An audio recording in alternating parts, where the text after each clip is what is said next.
We are so excited to be celebrating 6 years in business together. Becoming fierce female entrepreneurs, I want to wish you a happy anniversary. Congratulations. I'm so happy for you.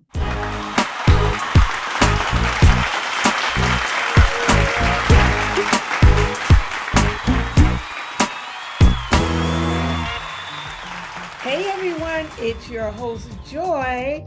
Welcome to another Equipping You podcast. This is episode 46, and in a few moments, I'm going to be talking to Amy Cheryl, and I can't wait to talk with Amy. So grab your journal, and I'll be right back. Thank you for tuning in today. Our mission is to equip and empower you to dig in and soar higher, doing the things that you love. This podcast is where you'll hear leading experts from around the globe figuring out what you could be doing to tackle your greatest business challenges. So get ready to hear from some of the brightest minds and boldest thinkers on how they're taking on these problems and how you could too. Now, here's your host. Welcome back. Thank you for subscribing to our channel. Also, if you haven't already, don't forget to subscribe to our channel. So most of you know me, but for those of you who do not know me, my name is Joy Norman, and I'm an empowerment and success coach, and I am the CEO of the international organization and movement Becoming Fierce Female Entrepreneurs, and I am blessed to help success-driven women entrepreneurs get past their fear and procrastination, move forward, take action, and build a profitable and sustainable business without wasting time on strategies that just don't work. Even if you've been struggling to grow your business for years and you haven't seen much fruit. And I'm also the host of this YouTube podcast, which is a podcast all about informing, uplifting, inspiring, and empowering women entrepreneurs to grow a sustainable and profitable business. Working your business can be tough and overwhelming, and it's easy to get lost in a busy life. And we just want to inspire you and support your growth. All right, I think Amy is here. I hope you enjoy my conversation with Amy. Hi, Amy. How are you? Hi. It is so good to see you.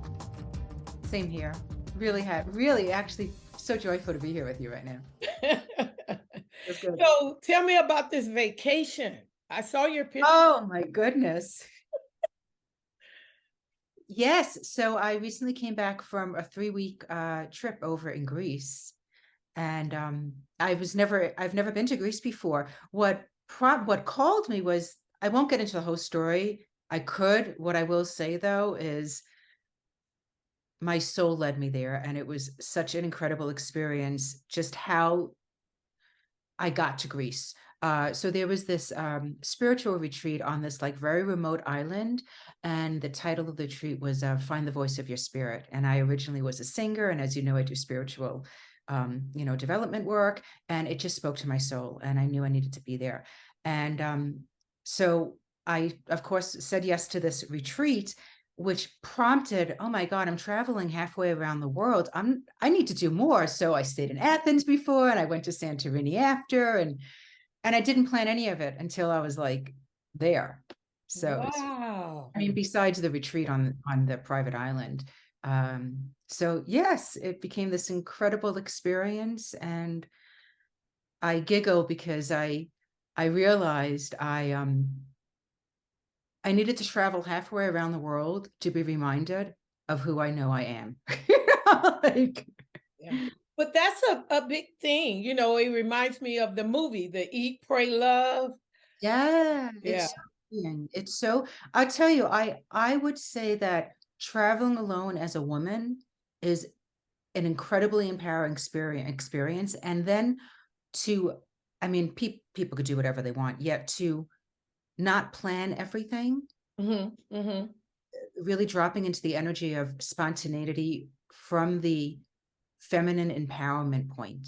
Because I find that, as you know, I teach feminine empowerment work, and I find that I hear it all the time. A lot of women have this disconnected relationship with spontaneous, as if spontaneous is a bad thing, like as if we're shamed for it, or that means we're irresponsible. And there's a misunderstanding of the purity, the pure energy that I call it spontaneity, if it's a word, but spontaneous in right relationship from our feminine, from our intuition, from our alignment, is actually a very empowering trait for us to embrace as women, and for humanity. It really opens up the space for magic and healing to occur.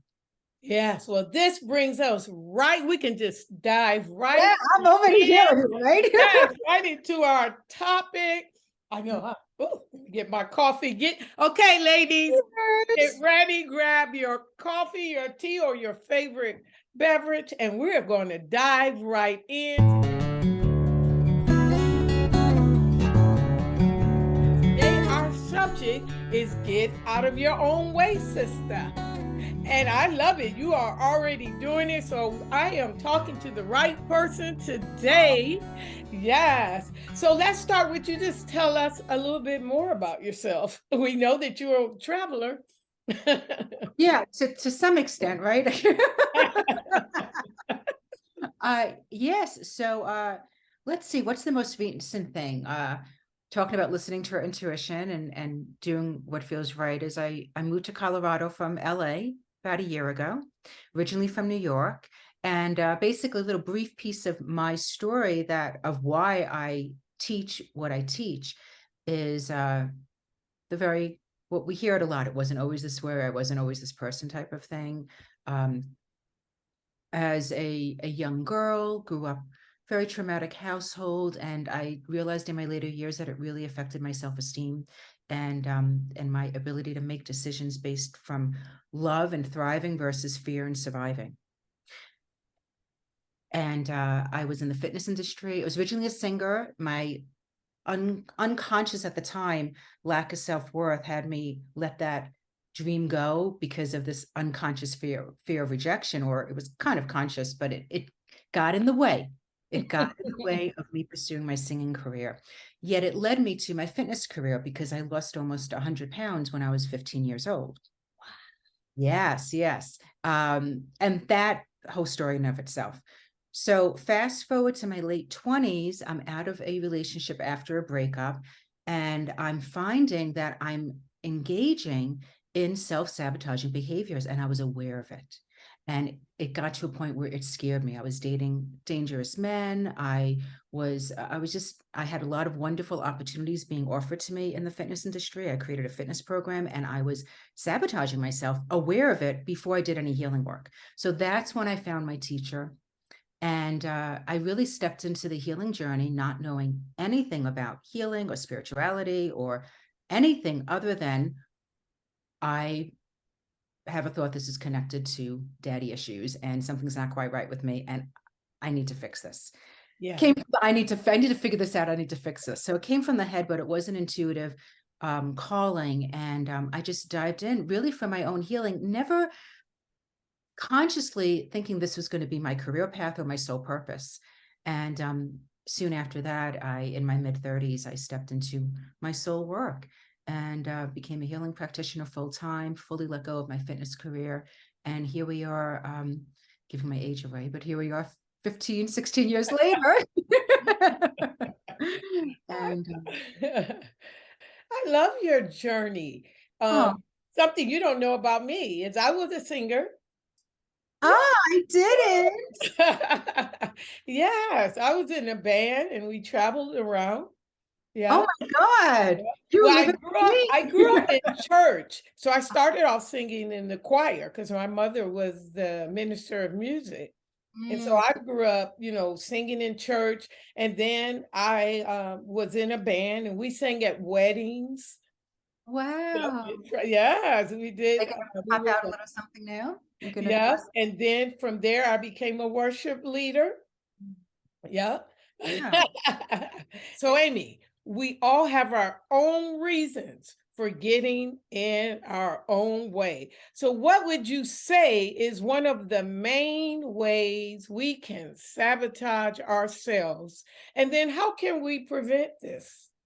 I love this question. And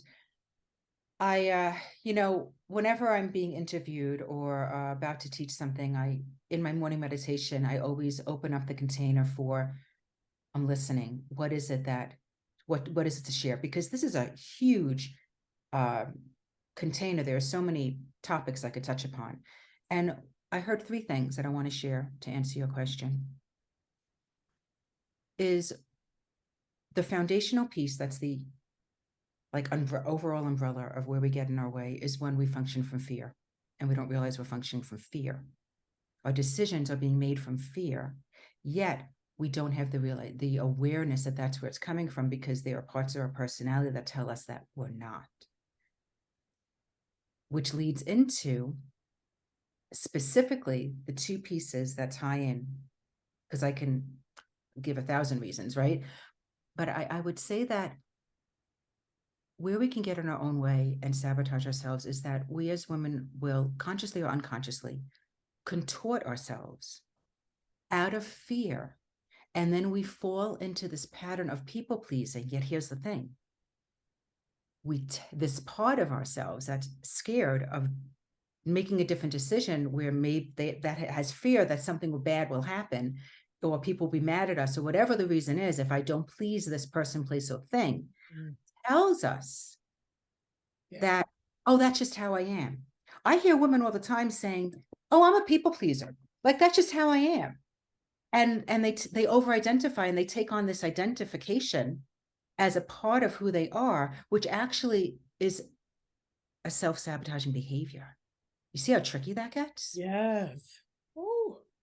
They really have no awareness that what they're telling themselves and how they're telling themselves to function, or this part of them, this people pleaser that is in fear that if they don't people please, then they'll die, something bad will happen to them, tells them that you can't change it.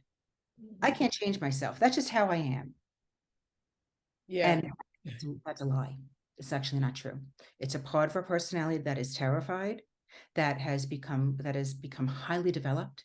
I'm a healed from, I'm conscious of the part of my personality that could have the tendency to people please. I became aware of that, and I have done a tremendous amount of work, and I continue to stay on top of that part of my personality that I'm aware could make a decision out of people pleasing, out of fear. And so I'm always check in. So when you ask, how can we prevent that? It's exactly this. Before saying yes to anything, before jumping in to anything, we stop for a moment and check in with ourselves. Who is deciding for us? Inside of us, is it the people pleaser? Is this coming from fear? And the way that we know, the way that we can prevent this, is we ask the questions from what I call the wise woman within us, because she always has the right answer.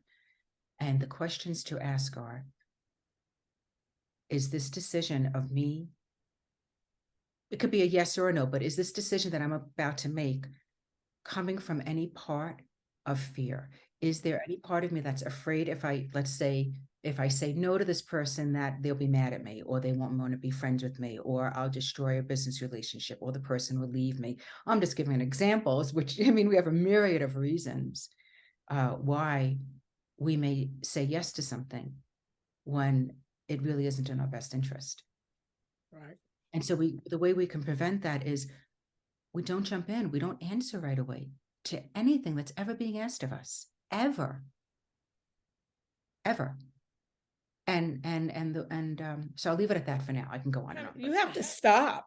I love that. And ask, okay, why am I saying yes? Is it coming from fear or being bullied?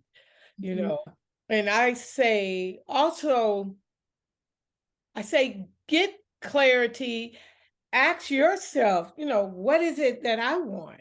Because Yes. no, we Literally read my mind. I literally, I kid you not, I was literally just hearing that of checking in. What is my intention here? yes, And am I taking into consideration me? yes, Because as we've heard, when we take ourselves into consideration as a woman, oh, well, then we're selfish, which is the biggest lie.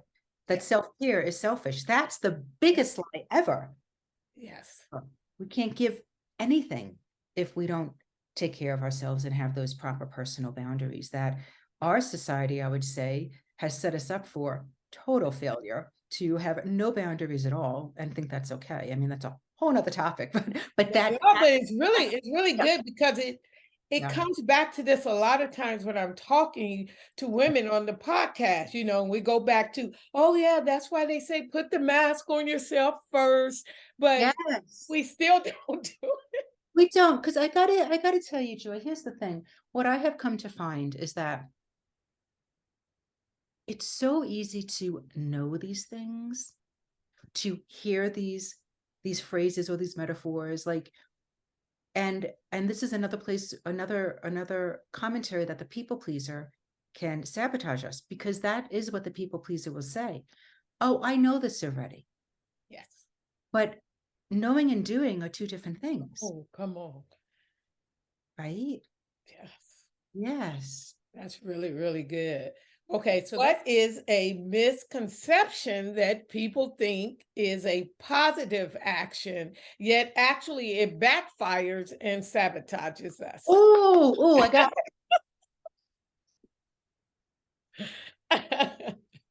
it's the misunderstanding that caretaking is a good thing.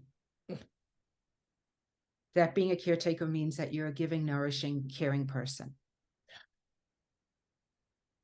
Would you say that perhaps that is something that we hear in our society, that when we take care of people, that means that we're benevolent and we're good and we're caring, and right? That's a good thing to caretake. Well, I want to tell you that it is selfish. I'm really going there today.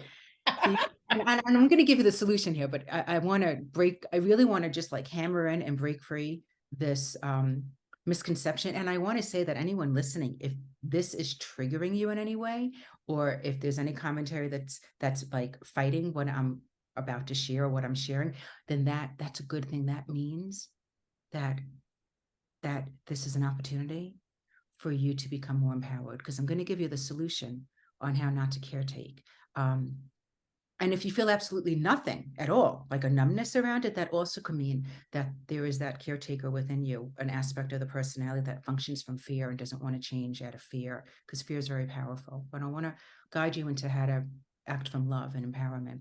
So what I mean in this misconception that caretaking is a good thing, when I say that it's a lie and that it's selfish, is that if we even look at the word caretaking means to take, because I care about myself more than I care about you. I'm actually taking care of you because what I'm getting out of it is serving me more than me even giving an F about you. Because whatever it may be, it's making me feel like I'm a good person. It's keeping me distracted from things that maybe I really need to be focusing on in my life. It's making me being seen in a good light. Like people are, I'm getting the approval and the validation that this unresolved part of me, or this wounded part of me, is needing. Do you see where I'm coming from? Where caretaking is the reason it's a selfish act is it's not coming from love. It's actually coming from the people pleaser. It's coming from fear, and anything coming from fear destroys. It doesn't create. So the solution and the difference, just so you know, is, and it's the same answer as earlier before, is the difference between caretaking and caregiving. Look at giving. You're giving. Giving is an overflow. Taking depletes people, but giving replenishes. So it ties in with the people pleaser, because the caretaker and the people pleaser also often are on the same team, needing the same thing. And when we drop in with self and we inquire, am I about to care for someone because it's going to serve me? Then we know we're caretaking. And to make it a little more specific, what I mean by that is, let's say a friend calls you and says, I'm really upset about this. I need a friend to talk to. And and you just had a really long day at work and you're exhausted and you have nothing left to give, right? And immediately say, sure, I'm here for you. As opposed to the solution would be what we talked about earlier, the stop. I call it the stop, drop, and roll check in. Before I answer and say yes, who's answering? The fearful parts, the people pleaser, because anything fearful is going to sabotage and to please. And this is where we can get resentful afterwards, or expect our friend to give back to us because we gave to them. Again, agenda-based. That's not love. Versus checking in with ourselves. And that ties into the personal boundary piece of, let's say a friend does that, right? Yes, I'm just going to say you got to set boundaries. Yeah, and have the courage to say, I wish I could be here for you. I wish I could care for you in this moment. And I don't have it. I don't have the bandwidth right now. And being comfortable, which may be really uncomfortable, to have that person to not care for them in that moment when they're in need. Yeah. They're not 5. Yeah. They can take care of themselves. You know what I'm saying? They're not, they're not, dying without oxygen. Yeah. And a quote that I like, Amy, that says, life is not happening to you. Life is happening for you. Yes. Yeah. And through you. Oh, come on. Yes. Yeah. We're co-creators. Yeah. But I love that you are talking about you are a priority. Yeah. We have to be. And it's I mean, I speak from experience of it not being, it's interesting because really, I'm just going to say it. It's not an easy path. However, the path of not challenging the parts of ourselves that disempower us is a lot more painful. And there's no light at the end of the tunnel of that path. So, we want to be honest. It's not all like, magic and unicorns, both paths, the path of continue to disempower and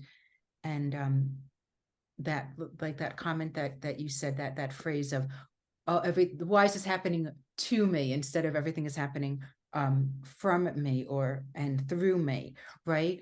The minute that you see how it's just 2 different choices. It's just how, like you said, seeing things through the opportunity of things happening to me and for me and through me versus why is it happening to me now, right? It's that I would say that when we really look at our life every day, like when we choose to dig our heels into the path of empowerment, really dig our heels in. Yeah. The level of consciousness that it requires to check in whether our action in that moment is sabotaging or going to help us soar. I mean, I speak from experience. It is so much work. Like, right? I mean, I would say, as a woman especially, it's our oxygen. We cannot survive in life when we don't implement and learn how to weave these self-care ritualistic practices into our life that nourish our soul, that balance our nervous system, that empower us, that bring it. It takes work, but not hard, not work of like, oh, it's so much work. It's just about carving moments of time and dedicating that, saying I'm that important. It's a must. It's a must. And and you're right. You have to learn how to do it, because I grew up, and I've talked about this before, seeing my grandmother and my aunts taking care of everyone during the day, and then at night falling asleep in the chair, just being exhausted. Oh my God, me too. My mom would be passed out on the couch with a book on her chest at 3 o'clock in the morning, and we're not gonna, sugarcoat. My dad's a lot to handle. I mean, he's still on this planet. at this moment. But it's he's 95. I mean, he's really like Awesome. But my point in what you just shared was, yes, my mother was caretaker beyond caretaker. God bless her. She's the most beautiful soul. And but majority of her decisions were made from caretaking. Yep. And Like, oh my God, did she sleep there all night? seriously. And I look back at these generations, right, of these women, and something I came to realize was like, oh my God, no wonder they're like exhausted, and then they're passed out on the chair, not in the bed. Mm-hmm. Because, well, one of the reasons I know from my mom, and I'm a family of three daughters, 3 girls, was the only time there was any peace and quiet in the house was at 3 o'clock in the morning. I mean, God willing, in my household, hopefully, like growing up, it wasn't always quiet at 3 in the morning. But what I'm saying is that, typically, at some point, but just look at that, like not even have a space for peace, that our lineage, or the women in our lineage were just passing out of sheer exhaustion and just needing a little space that they didn't even have. That they're just conking out on couches and chairs. I mean, like, Yeah, and that was my grandmother and my aunts. Now my mother wasn't like that. I seen her and my dad. They go to the bed, and I'm like, okay, that's. I'm not saying normal, but that was more relaxing. Yeah, but oh my goodness, and they would always be at the church in that kitchen cooking. mhm. And I mean, I love it, but I still think they should just took a little bit more time, like you said, to just relax. And now we hear a lot about meditation and mindfulness, and I'm just so grateful to have learned that skill, and because it keeps me more centered. But Mhm. I don't know. I think it's in me. I'm a vibe person. I pick up on vibes. So I've kind of always been that way. I'll go to my room. Um, but I've always had a sanctuary. And it's funny, Amy, because I get teased a lot now because everybody says, oh, you didn't let people come in. I didn't realize this about me, but they said I wouldn't let them come in my bedroom. And my room was always clean. And even my daughter teased me. She's like, you made your bed up every day. I was like, my room was my sanctuary. So I always had somewhere to go that made me feel good and relaxed. Absolutely. And I love what you're sharing, because it, like I said before, these pieces that we need as women for our sanity are oxygen. There are oxygen. We need it. And our society, I mean, it's just beginning to wake up into like become that's normal. Yeah. As opposed to like your family like not understanding it, or the way that was in your core. That was like I would say that knowingness of what you needed, and you gave it to yourself. Like, and when we really look at our society, even nuclear families, there's these isolations of these family units that live inside one household. And where are the boundaries? Everyone's on top of each other. I mean, it's not healthy, yet we've been told that that's what's healthy, that's what's normal. Yeah. As opposed to, we create for ourselves what is normal for us. Yeah. Yeah. It Or doesn't matter where I'm at. I seem to be able to carve out a space for myself. good. And I Well, didn't realize it, but I was blessed, but I didn't even realize from an early age that, I've always, even we had a basement too, because I grew up, in the Midwest, and we had a basement, and I had a room down in the basement as well. isn't it so interesting, like looking back in self-reflection of like your early childhood years, and seeing that like who you've learned how you are, like you always were. Do you know what I mean? You know, Yeah. like so like for me, my sanctuary is nature and solitude. Like I love pure silence, and I have this deep connection with the animals. It nourishes my soul, and I could literally just like live in the grass with like the hummingbirds and the dragonflies. Like it's, but here's the thing. I grew up in New York. I went to high school in Manhattan. I had this like, I was a fitness instructor, like teaching like 5 spin classes a day. Like, it's just so funny. Like, and then I wound up like moving to LA, living on a busy street, like from conditioning. My point is, I'm in Colorado. I'm in a home, See. quiet sanctuary, nature.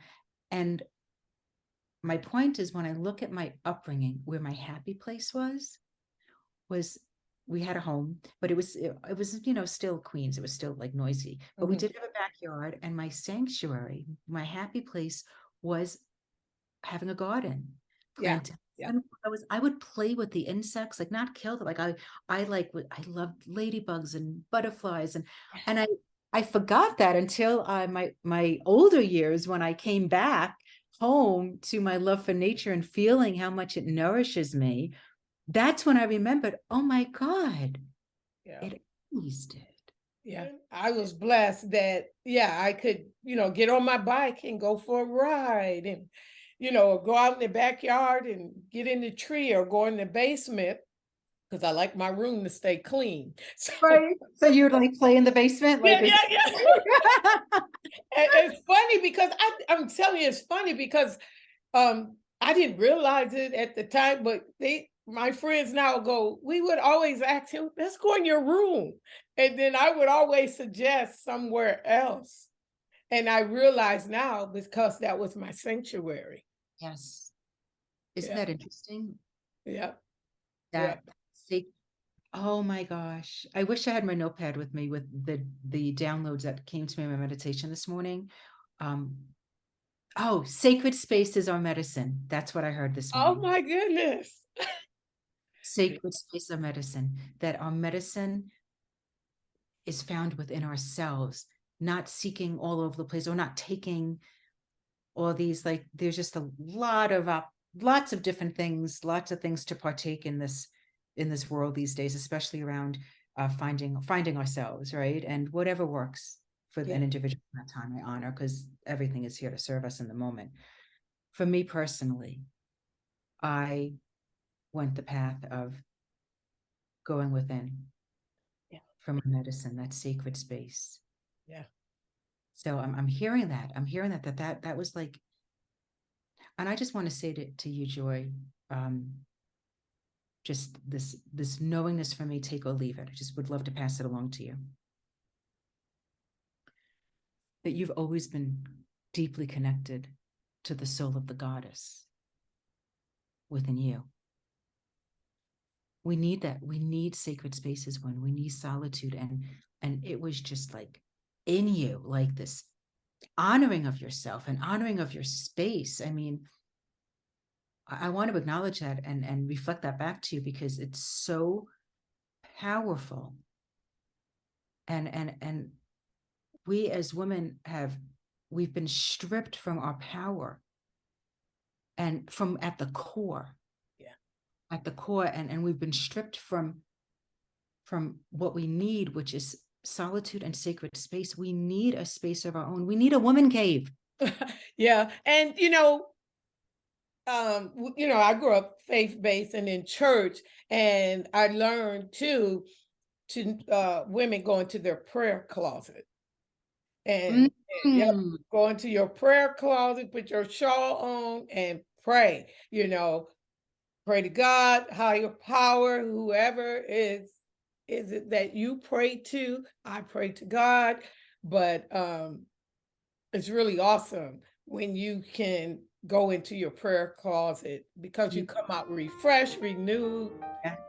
Yeah. I tell you, like, there has, it's definitely a journey, and a continued journey, and a reminding journey of me honoring and knowing what I need with that space, that solitude.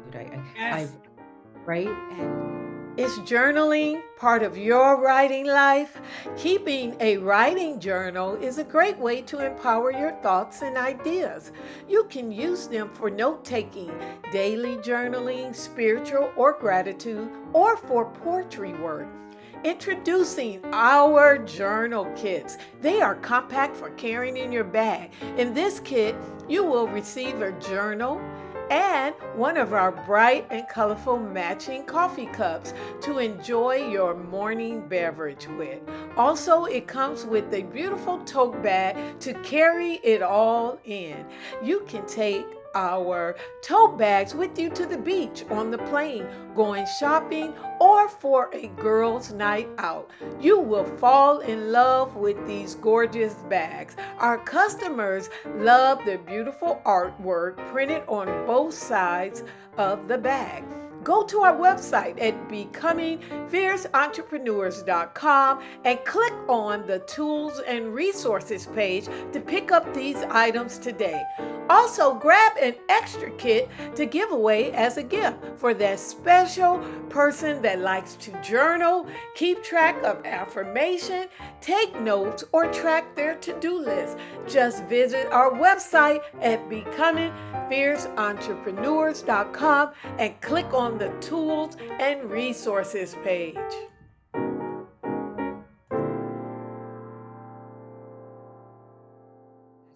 Let's move into talking about becoming a magnet for miracles. I love it. And what I want to say is we are the miracle. It's just that we've forgotten. Our society it's shifting slowly, yet our society has made the mind the master versus our heart and our soul the leader of our lives. And I love, because your question about how do we attract miracles in our life leads into what I was going to say before about is that it's about intention. And it's about, and I just want to say this because it's connected to answering this question, is if ever there's a question within me of a tendency to overgive or cross over my own boundary or whatever it may be, I always check in and I remember my intention. And sometimes when it's challenging to honor myself, I remember another intention of mine is that I feel best about myself when I'm at my best for others. When I can be the compassionate human being versus frustrated and irritated. When I can be non-reactive. I feel better about myself. I know the magic and the miracles that I have the ability to create because I've done it. Not, and this is the answer. The way we create magic and miracles effortlessly is not by wanting. I know this can sound a little upside down, right? But isn't that what it's about, right? No. It's not about the head. It's not about reaching for things, longing for things, because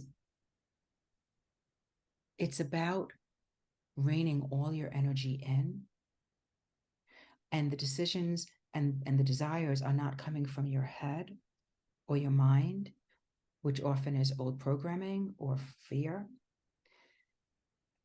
Effortless manifestation, effortless creating magic and miracles is when you make yourself that priority for sacred space.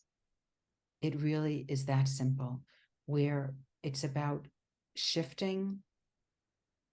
It's about the awareness that we live in this world and we're not of this world. It's about not being so proactive in the physical world. If I need to do all these things to make things happen, no.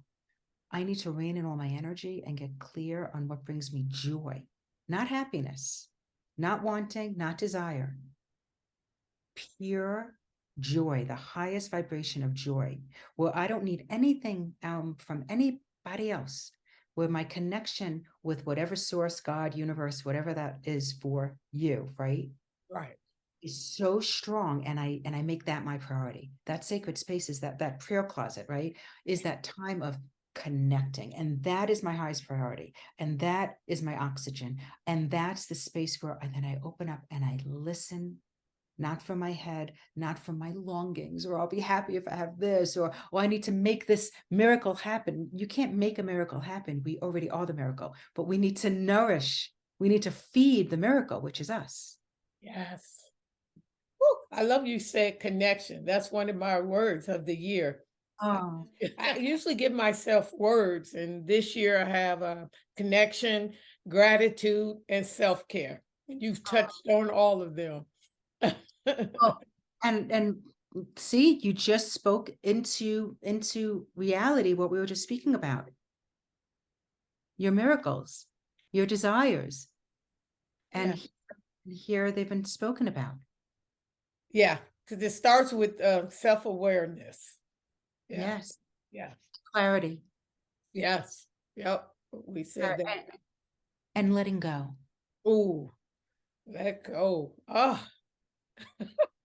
you are preaching today, sister. Yes, I love. Another thing that came to mind, and you may have mentioned this too, stand in your worth. Mm-hmm. Yes. Show up. Don't be afraid to show up as you are.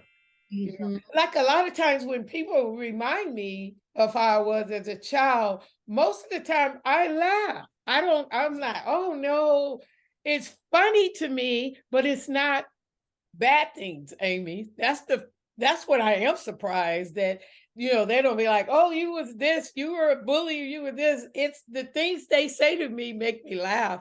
And I'm going, oh, okay, that's how they perceived me. Mm-hmm. I'm okay with it. Another thing I would do is, I played with, my baby dolls and everything, and I would teach them.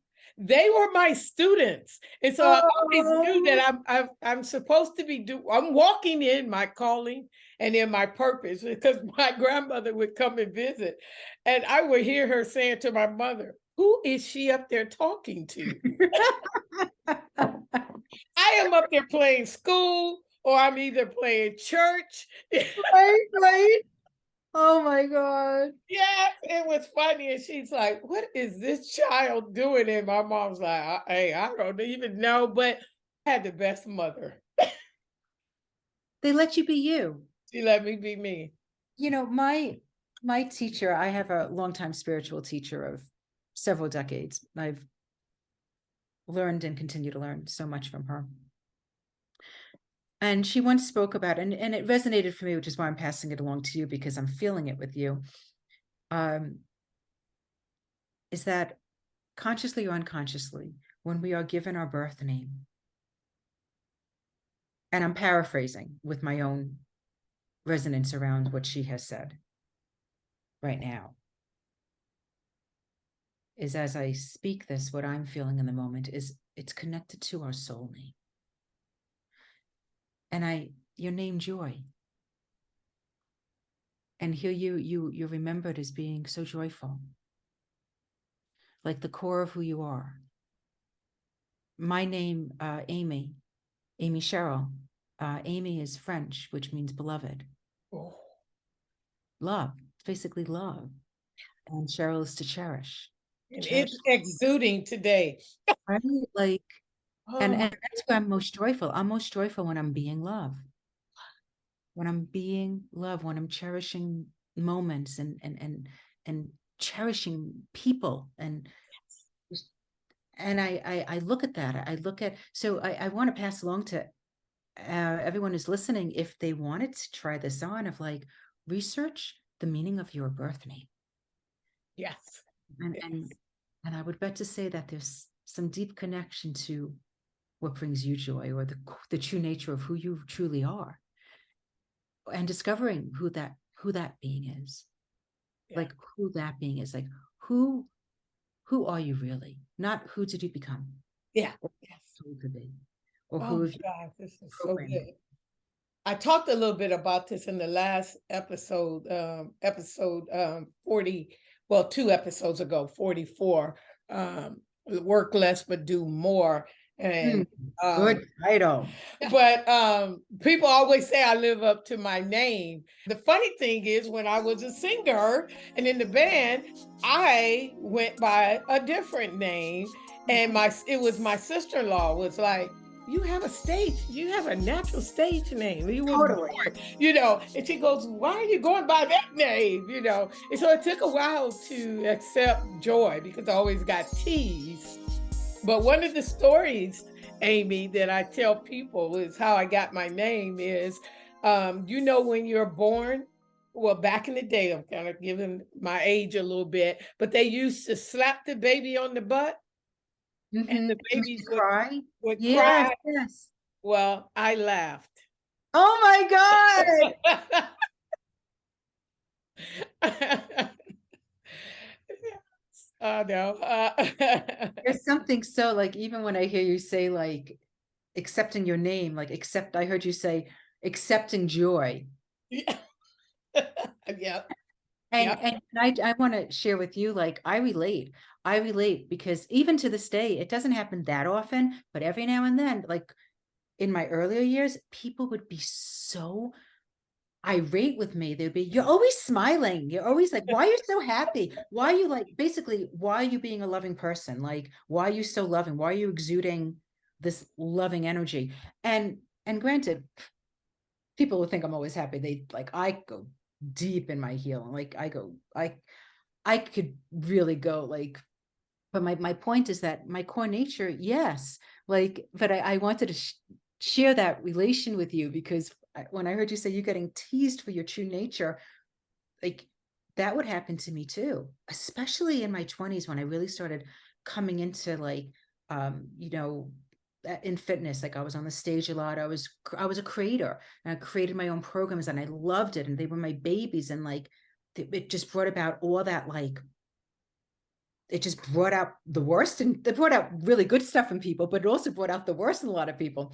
And my teacher later on, when I started healing, she said, people will never have a lukewarm response to you. Just get used to it. They're either going to hate you or love you. Oh my God, that is so true. But it took me a while to learn that. Early childhood, Right? happy-go-lucky, 20s want to be accepted, not so joyful during those times, Amy. I get it. But now I found my authentic joy, and hey, ain't nothing gonna take it away now. Wow. And either way, it's not about you anyway. It's not about us. You know what I wanted women to get out of this today is stand in your worth, show up as who you are, and you will attract who you need to attract. It's happened to me over and over again. Just be who you are. Don't even have to, at first you'd be worried, oh, I wonder if she's gonna like me. You know what? I say just be who you are. Become a fierce magnet for miracles is what I say. Yes. Just keep showing up. Just keep showing up. And another quote that I like, someone once said is, you can't control and trust. You can't do both. It's true. I would say that's true because when we control things, what we're saying is we don't trust. That need for control is coming from fear. Yep. Yes. It won't happen overnight. Mm-hmm. You just got to take it in small steps. And I love that transformation. I love seeing transformation and seeing someone do something that they didn't think they could do.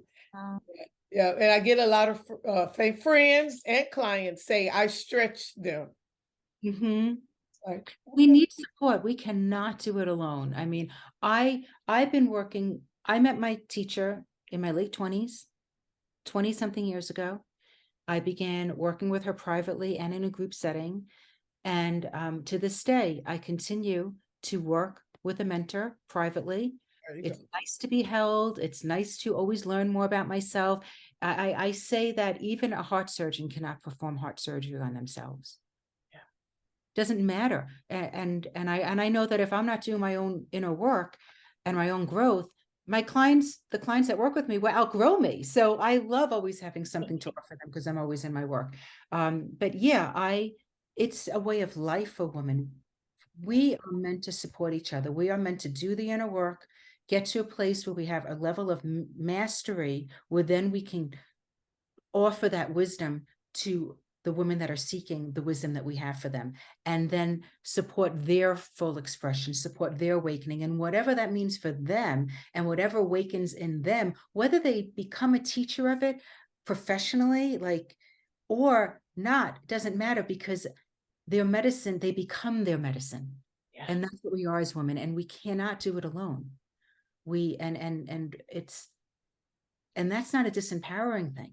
That's not a disempowering statement. That why would we want to do it alone? Why would we want to try to perform heart surgery on ourselves as a heart surgeon? Like, if I was a heart surgeon, I'm going to a heart surgeon. Like, even though I'm a heart surgeon, like, I'm a spiritual mentor and I work with a spiritual mentor, like, it's not about ever getting to this place of pure enlightenment where there's never something else more to discover about ourselves or grow or learn about ourselves. That's what the human experience is. Like, that stops when we physically leave this planet. So, Amy, Yeah. how can we contact you? Oh, thanks for asking. I would say the easiest way is my website, womensworthacademy.com, and that's plural, WOMENS, worthacademy.com, because everything's on there. You could click on the Facebook link to, I think that's my business page. But everything's like my shameless success program. I go deeper into the people pleaser and fear of success and some other juicy things in that program. And like, whatever, if you want to work with me privately, you can fill in an application for the consult form. So I would say my website's probably the best bet, because as things keep changing, it will always be reflected there. My Instagram account is the same as my website, Women's Worth Academy. And lastly, come join my Facebook group, The Intuitive Woman. That's where I do a lot of juiciness, and I'm actually just about to roll out some juicy teachings that will be exclusively in the Facebook group. So that's a great group to join, is The Intuitive Woman, if any of you feel inclined. So, what is one thing you would like to leave with people before we wrap? Stop seeking outside yourself for your joy and your worth. It's already in you. It's just about excavating everything that's been burying it within you. Awesome. It's all in you. Thank you so much for talking to me today. I enjoyed you. Oh, me too. When I say me too, it's not that I enjoy you. I was going to say I enjoy you. This was wonderful. This was so.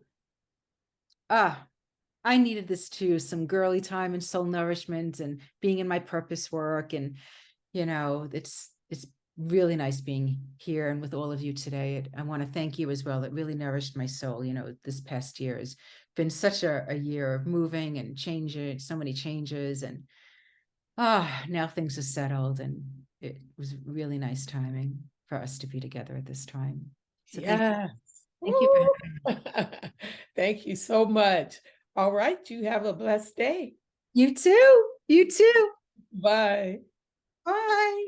All right, this concludes episode 46. Get out of your own way, sister. Didn't you enjoy Amy? Thank you so much, Amy, for coming on the podcast. I really enjoyed talking to you. She dropped so many nuggets on us, and I just really can't wait to have her back again. It was so awesome. It's just such a warm and authentic conversation. All right, everyone, have a blessed day. Have a blessed rest of the week. We will see you back here on another Equipping You episode. All right, bye-bye.